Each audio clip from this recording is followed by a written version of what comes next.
हे मातु भवानी कल्याणी, हम शरण तुम्हारे आए हैं। हे दयामयी माँ कृपामयी, हम शरण तुम्हारे आए हैं। तेरे चरणों में जाऊं बलिहारी, हम शरण तुम्हारे आए हैं। बोलिए सच्चे दरबार की जय।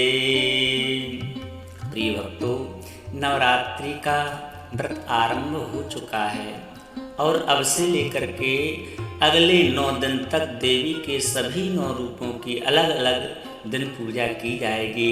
नवरात्रि में जो लोग रोजाना व्रत करते हैं उनके लिए पूजा पाठ के अलावा नवरात्रि की व्रत कथा का पाठ करना भी देवी भागवत पुराण में अनिवार्य बताया गया है। इसके अनुसार नवरात्रि के व्रत की पूजा तभी पूर्ण मानी जाती है जब आप इस पावन कथा का पाठ देवी के सिंहासन के समक्ष बैठ करके करते हैं। तो जानिए वह कौन सी कथा है, वह कौन सा व्रत है जिसका पाठ नवरात्रि में करना अत्यंत श्रेष्ठ और परम कल्याणकारी है। इसे सुनने से पलक झपकते ही माँ भगवती प्राणी मात्र की संपूर्ण मनोकामनाओं को पूर्ण करती हैं। आइए श्रद्धा और भक्ति के साथ में श्रवण करें, इस पावन कथा को पूरा श्रवण करें। आप सभी से हमारा यह विनम्र निवेदन है, इसे आधा अधूरा ना छोड़ें, क्योंकि आधा अधूरा यदि आप छोड़ेंगे तो आपके ऊपर आधी अधूरी ही कृपा रहेगी। आप माँ की कृपा से वंचित रह सकते हैं। एक समय बृहस्पति जी ब्रह्मा जी से बोले कि हे ब्रह्मन, श्रेष्ठ पावन आश्विन मास के शुक्ल पक्ष में नवरात्र व्रत और उत्सव क्यों मनाया जाता है? इस व्रत का क्या फल है? इसे किस प्रकार करना चाहिए? पहले इस व्रत को किसने किया है? आप विस्तार पूर्वक कहें। बृहस्पति जी का ऐसा प्रश्न सुनकर के ब्रह्मा जी ने कहा कि हे बृहस्पति, प्राणियों के हित की इच्छा से तुमने बहुत ही उत्तम प्रश्न किया है। जो मनुष्य मनोरथ पूर्ण करने वाली दुर्गा, महादेव, सूर्य और नारायण का ध्यान करते हैं वे परम भाग्यशाली और धन्य हैं।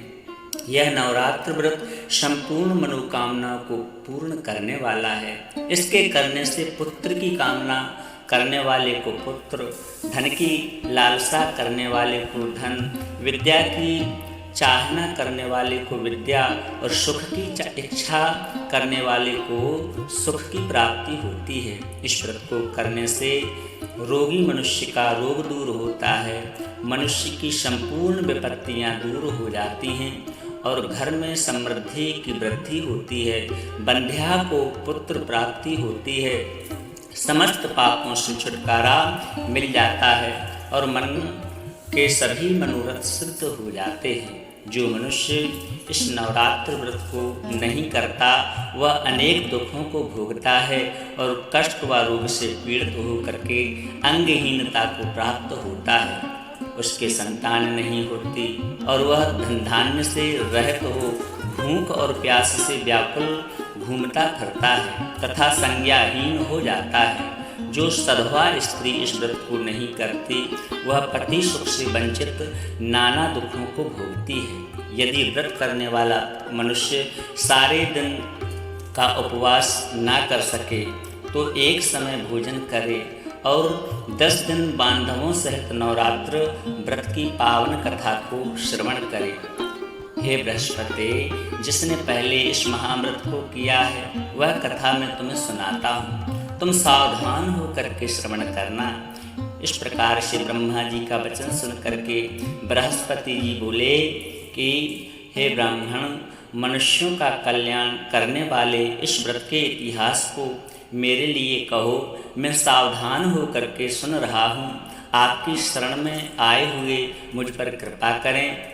तब ब्रह्मा जी कहते हैं कि प्राचीन काल में मनोहर नगर में पीठक नाम का एक अनाथ ब्राह्मण रहता था। वह भगवती दुर्गा का परम भक्त था।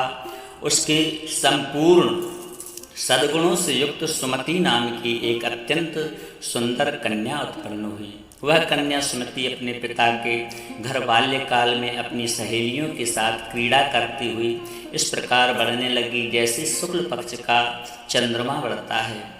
उसका पिता प्रतिदिन जब दुर्गा जी की पूजा करके होम किया करता, वह उस समय नियम से वहाँ उपस्थित रहती। एक दिन सुमति अपनी सखियों के साथ में खेल में लग गई और भगवती के पूजन में उपस्थित नहीं हुई। उसके पिता को पुत्री की ऐसी असावधानी देख करके क्रोध आया और वह पुत्री से कहने लगा, अरे दुष्ट पुत्री, आज तूने भगवती का पूजन नहीं किया, इस कारण से मैं किसी कुष्ठ रोगी या दरिद्र मनुष्य के साथ तेरा विवाह करूँगा। पिता का ऐसा वचन सुन करके सुमति को बड़ा दुख हुआ और पिताजी से कहने लगी कि हे पिता, मैं आपकी कन्या हूँ तथा सब तरह आपके अधीन हूँ। जैसी आपकी इच्छा हो वैसा ही आप करें। राजा से, कुष्ठी से, दरिद्र से अथवा जिसके साथ में मेरा विवाह कर दो, पर होगा वही जो मेरे भाग्य में लिखा है। मेरा तो अटल विश्वास है, जो जैसा कर्म करता है उसको कर्मों के अनुसार वैसा ही फल प्राप्त होता है। क्योंकि कर्म करना मनुष्य के अधीन है पर फल देना परमात्मा के अधीन है। जैसे अग्नि में पड़ने से तृण आदि उसको अधिक प्रदीप्त कर देते हैं, इस प्रकार कन्या की निर्भयता से कहे हुए वचन सुनकर के ब्राह्मण ने क्रोधित हो अपनी कन्या का विवाह एक कुष्ठी के साथ में कर दिया और अत्यंत क्रोधित हो पुत्री से कहने लगा कि हे पुत्री, अपने कर्म का फल भोगो, देखें भाग्य के भरोसे रह करके क्या करती हो। पिताजी के ऐसे कटु वचनों को सुन करके सुमति मन में विचार करने लगी कि अहो मेरा बड़ा दुर्भाग्य है जिससे मुझे ऐसा पति मिला। इस तरह अपने दुख का विचार करती हुई वह कन्या अपने पति के साथ में वन में चली गई और डरावने कुशायुक्त उस निर्जन वन में उन्होंने वह रात बड़े कष्ट के साथ में व्यतीत की। जब गरीब बालिका की ऐसी दशा देख देवी भगवती ने पूर्व पुण्य के प्रभाव से प्रकट हो सुमति से कहा कि हे दीन ब्राह्मणी, मैं तुझसे प्रसन्न हूँ, तुम जो चाहो वरदान मांग सकती हो। भगवती दुर्गा का वचन सुनकर के ब्राह्मणी गदगद हो गई। उसने कहा कि आप कौन हैं, वह सब मुझसे कहो। ब्राह्मणी का वचन सुन देवी ने कहा कि मैं आदि शक्ति भगवती हूँ और मैं ही ब्रह्म विद्या हूँ, सरस्वती हूँ।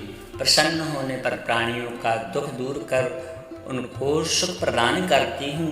हे ब्राह्मणी, मैं तुझ पर तेरे पूर्व जन्म के पुण्य के प्रभाव से अत्यंत ही प्रसन्न हूँ। तुम्हारे पूर्व जन्म का वृत्तांत सुनाती हूँ, सुनो। तुम पूर्व जन्म में निषाद भील की स्त्री थी और अति पतिव्रता थी।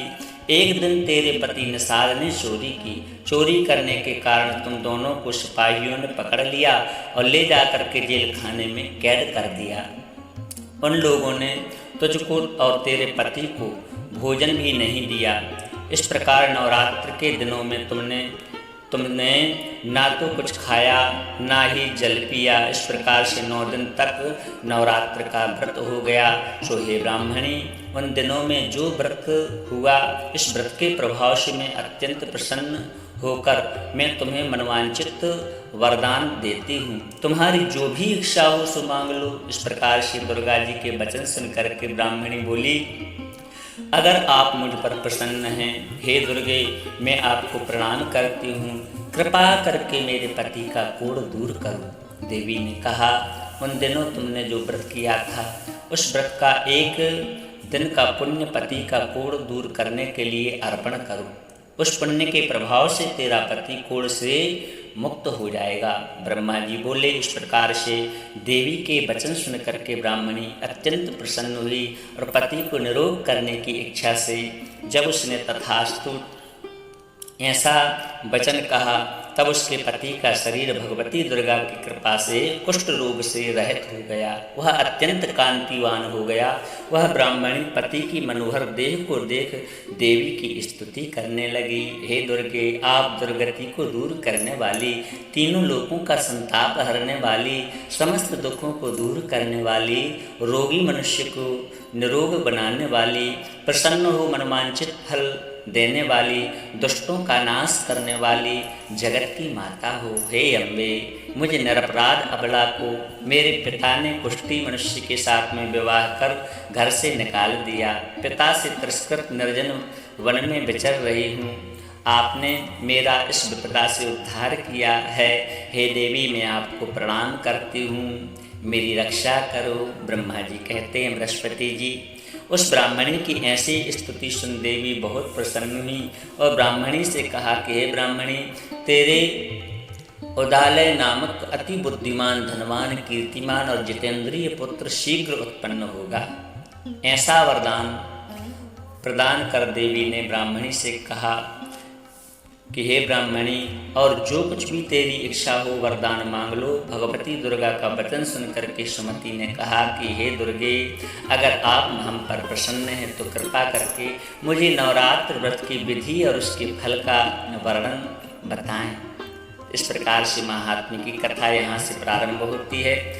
ब्राह्मणी के वचन सुन करके दुर्गा जी ने कहा कि हे ब्राह्मणी, मैं तुम्हें संपूर्ण पापों को दूर करने वाले नवरात्र व्रत की विधि बताती हूँ, जिसको सुनने से मोक्ष की प्राप्ति होती है। आश्विन मास के शुक्ल पक्ष की प्रतिपदा से लेकर 9 दिन तक विधि पूर्वक व्रत करें। यदि दिन भर का व्रत ना कर सकें तो एक समय भोजन करें। विद्वान ब्राह्मणों से पूछकर घट स्थापना करें और वाटिका बनाकर उसको प्रतिदिन जल से सींचें। महाकाली, महालक्ष्मी और महासरस्वती देवी की मूर्तियां स्थापित कर उनकी नित्य विधि सहित पूजा करें और पुष्पों से विधि पूर्वक अर्घ्य दें। बिजौरा के फल से अर्घ्य देने से रूप की प्राप्ति होती है। जाय फल से अर्घ्य देने से कीर्ति की प्राप्ति होती है। दाख से अर्घ्य देने से कार्य की सिद्धि होती है और आंवले से अर्घ्य देने से सुख की प्राप्ति होती है। केले से अर्घ्य देने से आभूषणों की प्राप्ति होती है। इस प्रकार पुष्पों व फलों से अर्घ्य देकर व्रत समाप्त होने पर 9वें दिन यथाविधि हवन करें। खांड, घी, गेहूँ, शहद, जौ, तिल, बिल्वपत्र, नारियल, दाख और कदम्ब आदि से हवन करें। गेहूं से होम करने से लक्ष्मी प्राप्ति, खीर से और चंपा के पुष्पों से धन और बेल पत्रों से तेज व सुख की प्राप्ति, आंवले से कीर्ति की प्राप्ति, केले से पुत्र की, कमल से राज सम्मान की और दाखों से हवन करने से संपदा की प्राप्ति होती है।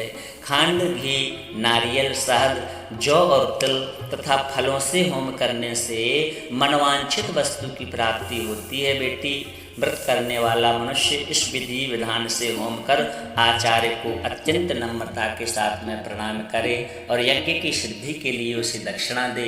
इस प्रकार बताई हुई विधि के अनुसार जो इस व्रत को करता है उसके संपूर्ण मनोरथ सिद्ध होते हैं। इसमें तनिक भी संदेह नहीं। इन 9 दिनों में जो कुछ दान आदि दिया जाता है उसका करोड़ों गुना फल मिलता है। इस नवरात्र व्रत करने से अश्वमेध यज्ञ का फल मिलता है। सो हे ब्राह्मणी, इस संपूर्ण कामनाओं को पूर्ण करने वाले उत्तम व्रत को तीर्थ, मंदिर अथवा घर में विधि विधान के साथ में करना चाहिए। इस प्रकार से यह पावन कथा संपूर्ण हुई। वीडियो यदि अच्छा लगा हो तो दिल से लाइक करें, चैनल को सब्सक्राइब करें और कमेंट में जय माता दी अवश्य लिखें।